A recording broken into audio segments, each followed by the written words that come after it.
Hi, welcome back to today's story time. Just before we get started, I wanted to say well done to Sam because he won the Reading Eggs competition for this week. So this is the book that he chose, all packaged up and ready to go to his house.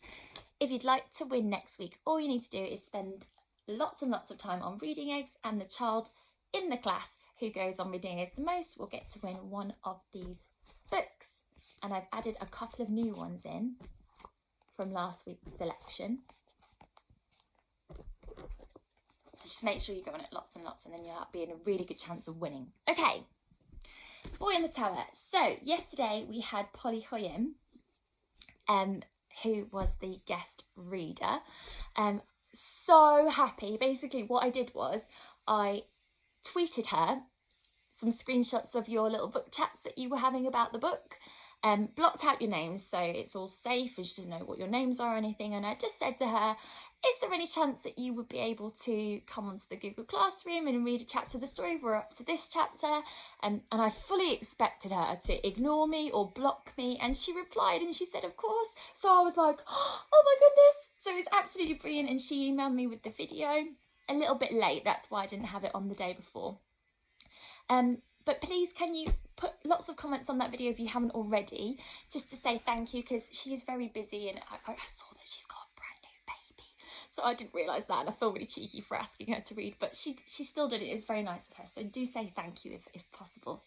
And what did happen in the, oh yes, in the story, chapter 43.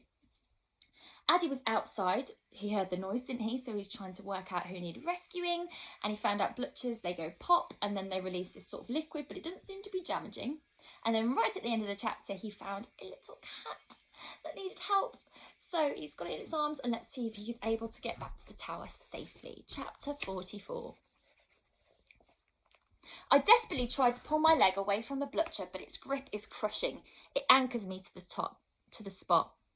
I look around frantically, still clutching the cat to me, trying to find any way to escape the blutcher's deadly hold. Uh-oh, so blutcher's got hold of Addy here.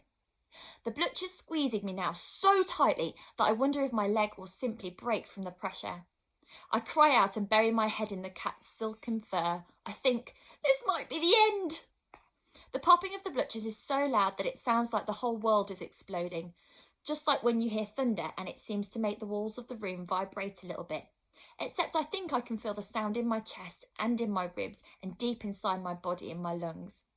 Suddenly I hear a sort of fizz and hiss, and the pressure on my leg is lessening and lessening.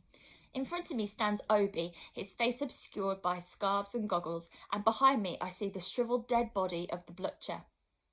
Obi gestures with his arm to follow him, and I imagine that if he was able to, he would be shouting with all his might, "Get inside, Addy, get inside!" I run to him as fast as I can, although my leg is throbbing and sore. Obi flings open the door of the tower. I run in and he slams it behind me. It closes with a loud bang. I stand with my back to the door until I hear the last of the explosions, and then there is silence. Obi throws the empty bucket in his hand to the ground, and it clangs noisily and rolls until it comes to a stop. I try hard to slow down my breathing, which is coming in ragged bursts, and I try to take in what just happened outside.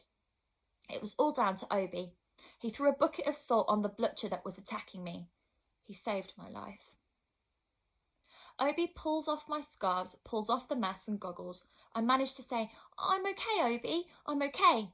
But I don't think he can hear me because he's pulling off the rucksack and rushing into the little room off the corridor to grab a towel to dry my face with. The cat jumps down from my arms and now sits by the rucksack looking up at us. I have an awful feeling that Obi's cross with me. It starts in my stomach and it goes all the way up to make a lump in my throat and an ache in my head. I wait to hear what his first words will be. I'm scared he's going to shout. He looks angry and his face is twisted up so much that I can't see his eyes properly. "What happened?" he says. It's hard to hear him because he's speaking through a scarf which is covering his mouth. "What happened?" he says again, and I feel the awful feeling leak out of me. He isn't going to shout, he's going to listen.